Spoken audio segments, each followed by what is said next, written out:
Welcome to the Project Censored Show on Pacifica Radio. I'm your host, Mickey Huff. Today, in this segment, we are addressing some very recent developments going through Congress, and we're going to be addressing a couple of articles out, Truth Out and The Intercept, about pro-Israel legislators have concocted a dangerous ruse to shut down nonprofits. Bipartisan legislation threatens the tax-exempt status of nonprofits that incur the disapproval of government officials. Well, this is happening all on the backdrop, of course, of what's happening around the country with pro-Palestinian protests, the Israeli assault in Gaza, and I have two guests today that are directly addressing this issue. The first is the author of the article I just read the title of. It is Andy Lee Roth, no stranger to the Project Censored audience. Andy Lee Roth is Associate Director of Project Censored, co-editor of 14 editions of the Censored Yearbook, including most recently State of the Free Press 2024. He's also the co-author of The Media and Me, a guide to critical media literacy for young people. Andy coordinates Project Censored's campus affiliates program, a news media research network of several hundred students and faculty at a couple dozen colleges and universities across the U.S. and across North America. His research and writing have been published in many outlets, including Index on Censorship, In These Times, Yes Magazine, Truth Out, and more. And today we're going to be talking with Andy about the article he had recently published about this issue at Truth Out. Andy Lee Roth, welcome back to the Project Censored Show. Thanks, Mickey. It's a pleasure to be here with you again. Absolutely. And our other guest with Andy Lee Roth is Seth Stern. Seth Stern is the Director of Advocacy at Freedom of the Press Foundation. He oversees their efforts to defend press freedoms and stand up for journalists and whistleblowers who have been denied their rights. Prior to joining Freedom of the Press Foundation, Seth practiced media and First Amendment law in Chicago for over a decade. And before that, he worked as a reporter and editor in the Chicago and Atlanta areas. Seth will have an article up at The Intercept about this very issue. Seth Stern, welcome to the Project Censored Show today. Great to be here. Andy Lee Roth, let's start with you. Your piece came out last week. Also a reminder, you'll hear me say this again throughout the segment. We pre-record the Project Censored Show, and this is Thursday, May 9th. So again, as Andy and I say at the Project, the world doesn't stop to take its temperature. So things may develop when this program airs next week, and if so, we'll issue some disclaimers or updates on the projectcensored.org website. But Andy Lee Roth, what exactly is happening in Congress that we're now seeing nonprofits in the crosshairs, and this time not just, it's very specifically with the government looking at tax-exempt status of nonprofits if they're maybe going to not toe the line on certain issues. Can you talk to us about this new insidious proposal of censorship, Andy Lee Roth? Thanks, Mickey. Yes, there's a legislation going through Congress now. HR 6408 passed last month in the House of Representatives by a vote of 382 to 11. So that's a fairly impressive amount of support. It's certainly bipartisan support, so both Democrats and Republicans. This legislation would give the Secretary of the Treasury broad power to designate any charity the Secretary of Treasury designates as a, quote, terrorist supporting organization and remove its tax-exempt status on that basis within 90 days. So that bill has already passed through the House and is now, the companion measure is under, which is S4136, is now under review in the Senate. It's worth saying, just kind of in terms of framing this legislation and the politics of this legislation, the target here is nonprofits, but nonprofits, like other organizations, are already restricted from providing funding to foreign terrorist organizations under numerous anti-terrorism laws. I won't even try to name all of them now, but some of them include the Anti-Terrorism Effective Death Penalty Act, the International Emergency Economic Powers Act, and the Anti-Terrorism Act. Further, the Internal Revenue Service, the IRS, also restricts nonprofits. They can lose their tax-exempt status for supporting or engaging in terrorist activities. So the legislation is in some ways targeting a concern that's already addressed under current law and policy. What's new in the proposed legislation is this authorization of the Secretary of the Treasury to identify and punish any nonprofit deemed to fall under this new category of terrorist supporting organization. I know Seth will have more to say about this in a moment, but the key thing here is that there is no kind of official designation of what counts as a terrorist supporting organization. There are standards and lists of groups that are officially designated terrorist organizations, but the baggy language in this bill would authorize the Secretary of Treasury to deem a nonprofit a terrorist supporting organization without necessarily going through kind of the process, the existing due process that would now be required to prove that that categorization is fair and appropriate. Seth Stern, let's bring you in here. And Andy, thank you for the introduction to what we're looking at. Again, these are very specific bills. They're things that clearly are under the radar. I mean, I know we were talking before we started the interview that this isn't getting a lot of attention. So it's not getting a lot of attention in the press, in the establishment media. Seth Stern, let's bring you in here. And can you talk a little bit more specifically about what's happening with these bills? And of course, about the fact that people need to know more about them. Sure. So as Andy said, the bill passed the House with broad bipartisan support. Now in the Senate, a Senate bill was introduced almost immediately after the passage of the House bill, which is always a bad sign. That means that the Senate is taking the bill seriously. It's not just some fringe political stunt to generate headlines. The other bad sign is that the Senate sponsor is Senator John Cornyn of Texas, who is viewed as sort of a moderate, reasonable, old school, pre-MAGA Republican. So having someone like him, someone who has the respect of his Senate colleagues and who is not known for introducing fringe bills, adds to the concern that this is a bill we need to pay attention to. This is serious. The third thing that makes it concerning is that Senator Cornyn has now introduced it as an amendment to the Federal Aviation Administration, the FAA's reauthorization package, which needs to pass right away so that the FAA's authorization doesn't expire. Now, there's a possibility that that deadline might get extended by a week or so, but it makes it imminent. And as we know from a couple of weeks ago with the renewal of FISA, the Foreign Intelligence Surveillance Act, when there are these supposed deadlines, which oftentimes are artificial, to get legislation through, that is often taken as an opportunity to tack on some really bad amendments and treat it as though there's a fire drill. We don't have time to think this through. We've got to just get this passed and deal with the fallout later. And that's how we ended up a couple of weeks ago with legislation that essentially allows the government to enlist any service provider to spy on anyone who communicates with foreigners. That's a really awful bill that just passed a couple of weeks ago. And if the idea of, for example, the government of Congress authorizing the government to deem a newspaper a terrorist supporting our organization, if that sounds absurd, we don't need to look back too far for a precedent of something that's even more absurd. The government authorized a newsroom's plumber to be compelled to implant a thumb drive to spy on the newspaper and its communications with foreign sources. So we're in an environment where, despite all of these claims that Trump, if he gets a second term, is going to govern as a fascist and that we've got to be on the lookout for authoritarianism, despite all that, we've got bipartisan bills providing him, a dictator's dream toolkit.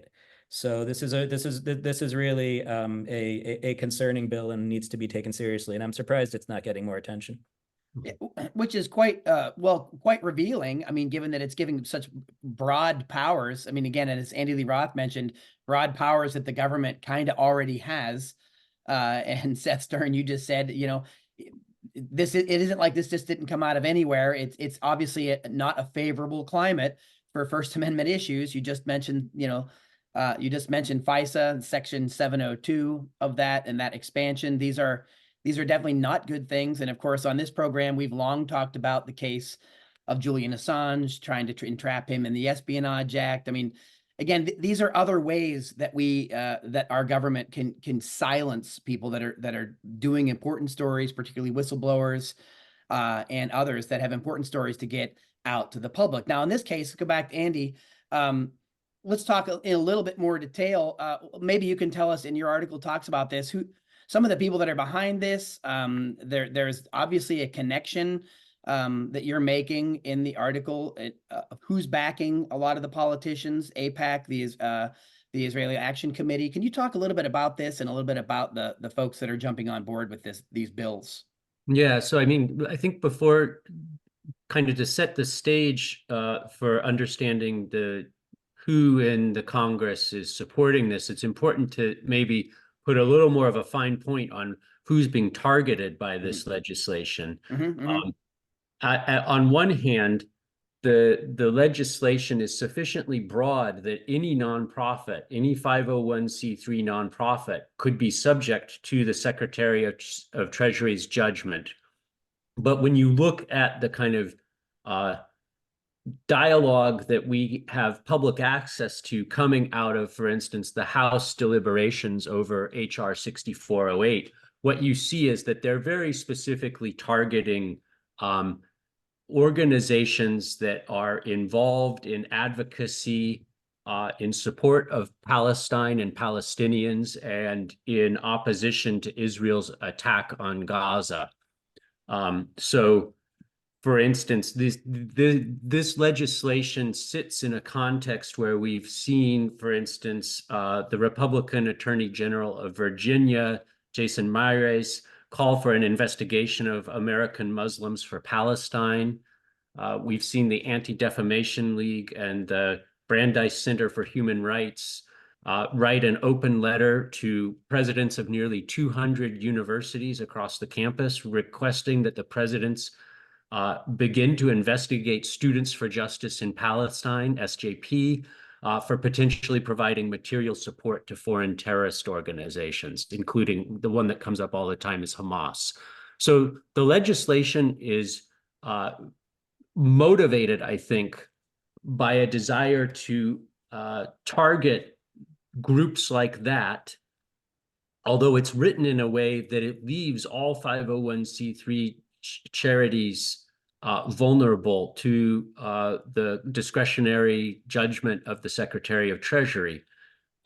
So in that's the context, I think, then, for looking at the money trail, the lobbying money behind, especially the House bill. Thanks to Open Secrets, which is such an amazing resource for digging stories like this, digging the background of stories like this, we know that 7 of the 8 representatives in the House who sponsored or co-sponsored HR 6408 received significant amounts of money from pro-Israel lobbying groups, including AIPAC, the American Israel Public Affairs Committee. So this includes New York Democrat Richie Torres, who's received $1.2 million, New Jersey Democrat Josh Gottheimer, who's received $827,000 in the current 2024 election cycle, according to Open Secrets data. And I could go on and name more of the sponsors and their and the support they've received from pro-Israel lobbying groups. But maybe the bigger point to make here is that we talked earlier about HR 6408 having bipartisan support. What does that bipartisan support reflect? On the surface, it reflects the House's desire to restrict financial support for terrorism. Beneath the surface, I think when you dig around a little on Open Secrets, what you see is that bipartisan support may be as much a result of the influence of pro-Israeli lobbying money on representatives in the House as anything else. Some 355 members of the House have received lobbying funds from pro-Israel groups during the current election cycle. So the influence of that money doesn't prove a causal connection in terms of support for this legislation, but it points in the direction of something that I know is often a topic of the Project Censored Show, the corrosive influence of lobbying money on a supposedly democratically driven government. That's the voice of Andy Lee Roth, Associate Director of Project Censored. We're also speaking with Seth Stern, the Director of Advocacy at Freedom of the Press Foundation. We're talking about a couple of bills in Congress. It's May 9th right now. This is pre-recorded. Talking about a couple bills in Congress that are moving forward in both House and Senate that would restrict or make vulnerable nonprofits and give the government the ability to revoke their nonprofit status, essentially shut them down if they run afoul of government wishes and interests. Well, Seth Stern, let's go back to you. This sounds very Orwellian, obviously draconian. It's a very authoritarian measure going through Congress when we have a Democratic president in the White House. But of course, it's also an election year, and as you pointed out earlier, and I know in your article, you talk about you providing these kinds of authoritarian tools for what could be, if we have a return to a MAGA president, someone that's openly talked about using these kind of tools to shut down the press, to shut down criticism, and so on. But we're seeing it now. We're seeing this happening right now, and Biden is the president. Seth Stern, could you maybe talk a little bit more specifically about some of your concerns around that? And then also, I know you write about an interesting organization that's kind of calling attention to this and kind of provoking Congress maybe to take action or to look at certain outlets called honest reporting, ironically enough. Seth Stern. Sure. Well, I'm concerned about the fallout of this bill in its entirety. I mean, even existing material support for terrorism laws, which, as Andy pointed out, at least require the government to carry its burden of proof to convict someone for violating them. They've long been criticized for their ambiguity and susceptibility to abuse. The ACLU litigated a case about this all the way to the Supreme Court in 2010. Even people like human rights workers are concerned if we provide food and shelter in war-torn countries to people who turn out to be affiliated with some terrorist organization, are we going to be deemed supporters of terrorism? And a bill like this only compounds that problem because, again, it entirely inverts the burden of proof. My concerns in my capacity with Freedom of the Press Foundation, though, relate to the implications for the nonprofit media. And of course, as the corporate media business model continues to fail, nonprofit outlets are becoming more and more prevalent. Not to say that the nonprofit model is perfect, it isn't by any means, but there are a growing number of nonprofit outlets. My hometown of Chicago relies on the Chicago Sun-Times and WBEZ, both are subsidiaries of Chicago Public Media, a nonprofit organization. For example, a lot of us read outlets like ProPublica or like The Intercept. Those are nonprofit news outlets. Mm-hmm. And this bill doesn't exempt them from its reach. And you might ask, well, how could the government, even someone like Trump, possibly deem a nonprofit news outlet to be a supporter of terrorism? Well, there's a very recent example of how, and that's what you were alluding to, Mickey, with the Honest Reporting fiasco. Honest Reporting, itself a nonprofit organization that claims to be a watchdog for anti-Israel media bias, released this quote unquote report late last year, questioning whether freelancers, Palestinian freelancers who took photos soon after the October 7th attacks had advanced notice of the attacks. And by extension, whether the news outlets who bought those photos, including the Associated Press, New York Times, CNN, and Reuters, whether they were in cahoots with those freelance photographers who supposedly had advance notice, and whether they too had advance notice. Now, this was entirely speculative. Of course, a journalist's job is to cover the news, and sometimes the news is bad news. And later on, timestamps revealed these journalists didn't get to the scene of the attacks until an hour or more afterward. Their job is to find out this was going on. It was no secret at this point. And it's even more speculative to impute whatever you believe that they had awareness of to some giant news organization in another continent that bought a photo from a freelancer. So the whole theory was absurd. And Honest Reporting, a couple of days after it came out with this report, admitted that it had no evidence. It said it was merely raising questions, entirely speculative. And, after forcing all of these news outlets to publicly deny being affiliated with Hamas, which is insane in and of itself that they even need to say something like that, Honest Reporting said, yeah, we believe them. We were just sort of throwing it out there. So anyhow, that should have been the end of it when Honest Reporting itself walked it back, but it wasn't. Soon after, Senator Tom Cotton, a longtime enemy of the press, wrote a letter to the DOJ and additional letters to all of these news outlets where he accused them of material support for terrorism by purchasing photographs from people he believes are Hamas operatives based on the Honest Reporting, basically rescinded report. Then after that, another letter came from 15 state attorneys general.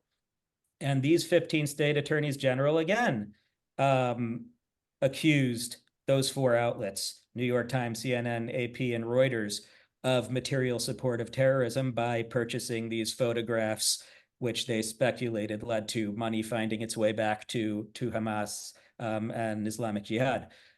The AG's letter, though, went even further. They made a remark in their letter that the outlets should bear in mind that material support of terrorism can include speech, can include advocacy, essentially, that benefits terrorist organizations. Presumably, their theory is that criticism of Israel inherently is beneficial to Israel's adversaries, which include Hamas, which is designated as a terrorist organization. And then they said, we will continue to monitor your reporting. You've been warned or something, or you're on notice, something to that effect. Now your organizations are on notice. Follow the law. Follow the law. So really alarming language there, not compatible with Supreme Court precedent, which, although it has upheld existing material support for terrorism laws, has said that advocacy and speech is very unlikely, unless coordinated directly with the terrorist organization, to ever be deemed material support. But the state attorney generals don't care what's constitutional. They wanted the political stunt. They wanted the headlines. So they wrote this letter basically threatening to prosecute some of the biggest news outlets in the world for reporting critically about Israel. Of course, as I said, that was a political stunt at the time because they know full well that they would never be able to carry their burden of proof under the existing laws where they have one. But here we are a few months later, and now they don't. And if this bill passes, they don't have a burden of proof anymore. All they need to do is appeal to the Secretary of the Treasury to unilaterally deem the organization's material supporter, terrorist supporting organizations. Now, the bill does provide for a process where the organizations have 90 days to stop doing whatever it is that got them designated terrorist organizations or prove to the secretary that they're not terrorist organizations. But it doesn't even give them the right to confront the evidence against them. So they might have to fight that battle in the dark because the secretary is entitled to withhold his reasoning, withhold his evidence. So it's really an illusory process to the extent there even is any due process. So, given this very recent precedent of news organizations being accused of supporting terrorism, this is a real concern for nonprofit organizations. Like, again, The Intercept reports extensively on the Israel-Gaza war. And The Guardian.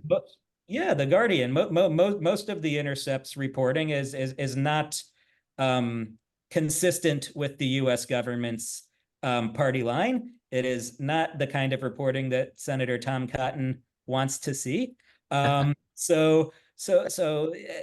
it's quite alarming.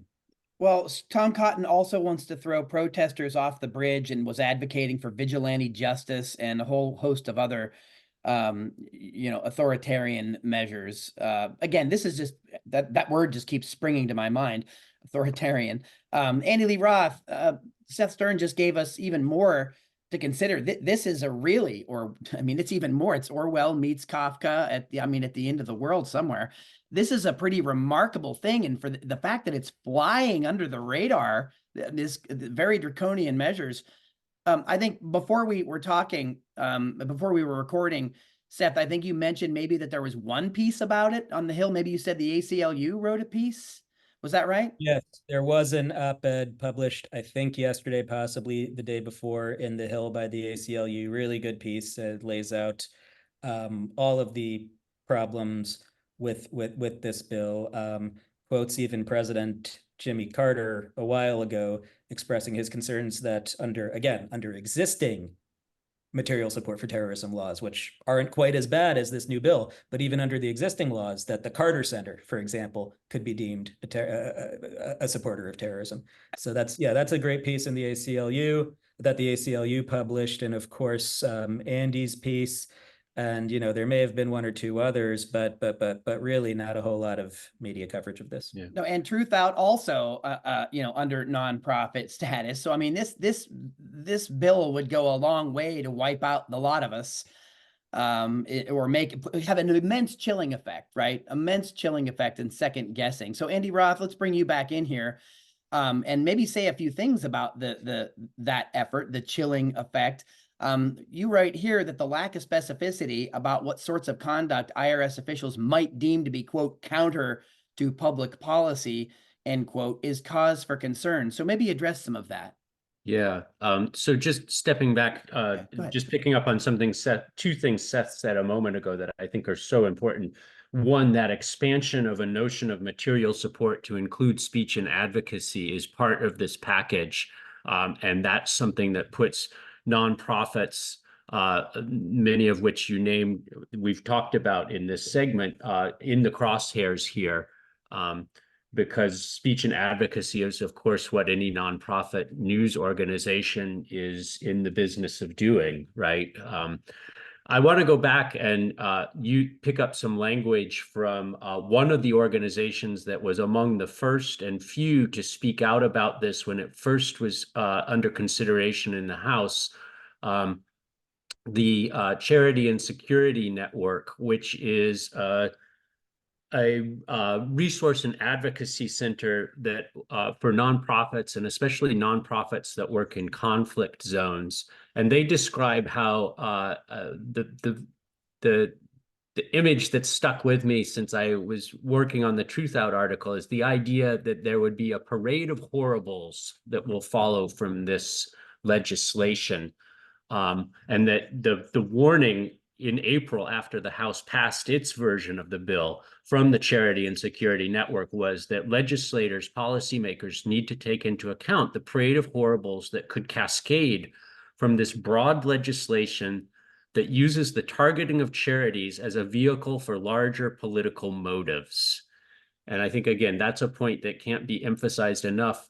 The passage you read from, Mickey, about the IRS language about the IRS potentially targeting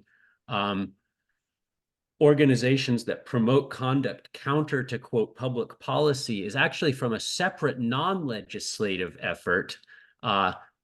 This is language from a letter that was sent from the House Ways and Means Committee, 5 of whose members, incidentally, were sponsors of the House bill, to IRS Commissioner Daniel Werfel, effectively proposing that the IRS should take measures to revoke the tax-exempt status of nonprofits that, again, the language we were talking about, promote conduct counter to public policy.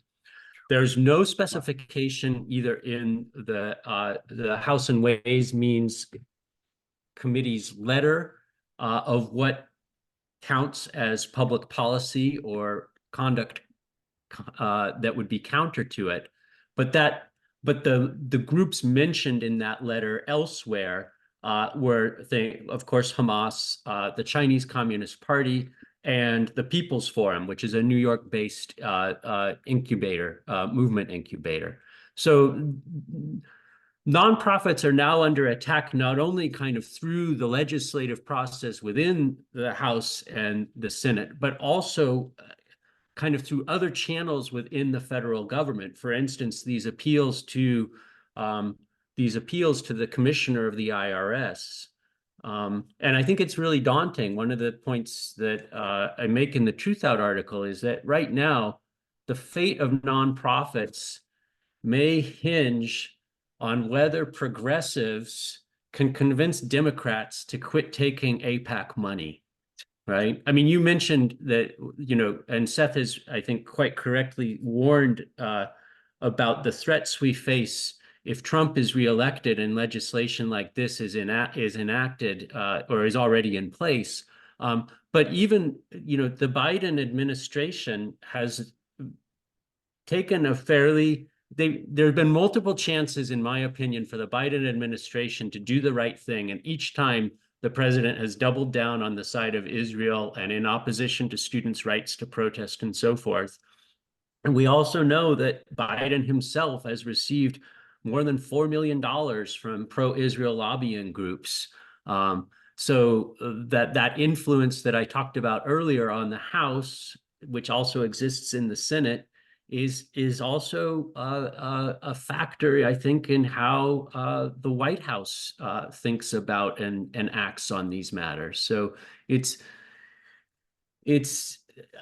I mean, I think the summary to me is that under the guise of fighting funding for terrorism, we have elected officials who are pursuing their own political agendas and in many cases vested financial interests, and they're ready, if not eager, to muzzle nonprofits.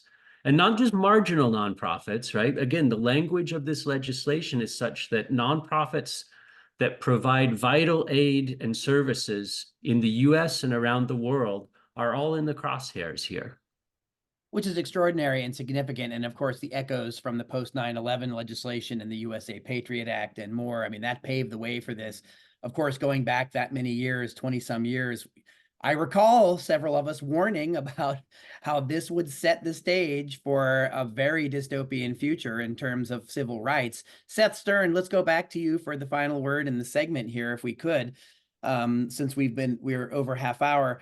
Also a reminder that we're talking May 9th. There may be changes going on with these bills in Congress. This show airs next week across the country. We'll update everyone accordingly. But Seth Stern, maybe talk a little bit about what folks can do or what your organization, Freedom of the Press Foundation, is maybe advocating that people can do to raise awareness or to push back against these efforts. Seth Stern.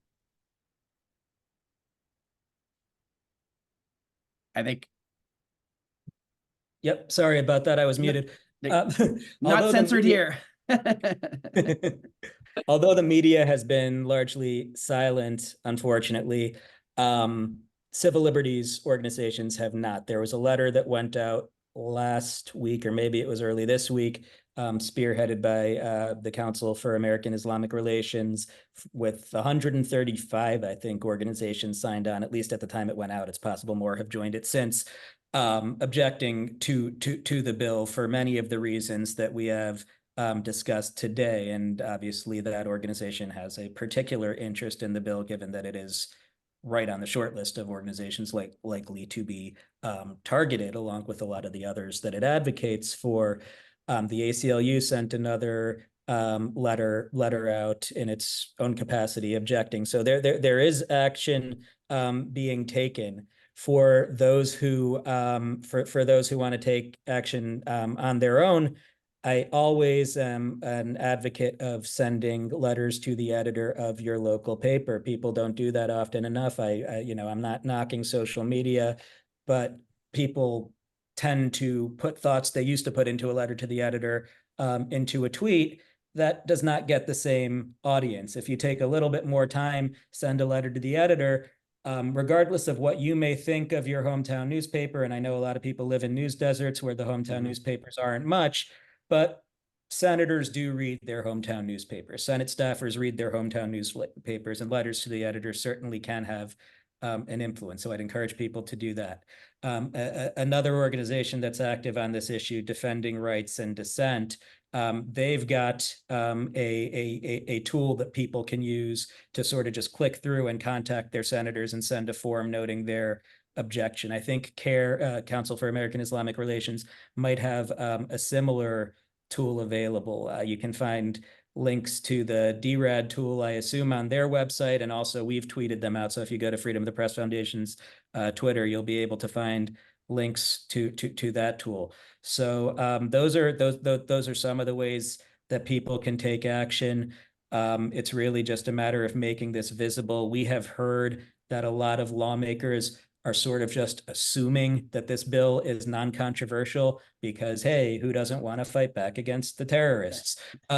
So they might not even be aware that there is resistance out there to this bill. And of course, yes, as Andy's pointing out, the resistance is up against some powerful forces, money from the pro-Israel lobby, and we saw with the TikTok ban, that was something that lawmakers have wanted to do for a long time. There was a TikTok ban bill last year. It didn't get through. What changed? What changed was that the AIPAC and others got behind it this time around.